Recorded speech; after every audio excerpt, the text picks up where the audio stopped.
Rồi tớ mua hết cho bà cái chỗ này. Dứa tàng nhá, dứa tàng. Lại một chợ phiên nữa đến rồi anh chị ạ. Cứ mỗi tuần vào thứ bảy chủ nhật là chợ phiên Tổ chùa Điện Biên trên em lại họp chợ. Thì chỉ có thứ bảy chủ nhật thôi nên là chợ rất là đông. Và dân ở mọi phương đổ về để bán các loại thảo mộc dược liệu mà thu hái ở rừng về. Họ cũng rất là mong chờ về chợ để được giao lưu buôn bán, để được trò chuyện với những người bạn của mình ấy.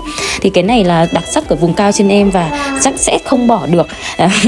Bởi vì là cái này là còn đang muốn phát huy thêm cơ anh chị ạ. Thế anh chị nào mà có thời gian thì mời anh chị lên Điện Biên đi chợ phiên cùng em nhá. Các loại dược liệu thảo dược của núi rừng Tây Bắc là ở cái chợ phiên này là chợ đầu nguồn luôn đấy. Đôi khi em đi rừng lấy nhưng mà đôi khi bị thiếu một vài vị là cũng đi ra chợ để mua của bà con đi rừng ấy anh chị ạ. Nên là sản phẩm trên em đảm bảo chất lượng lắm, anh chị yên tâm nhé.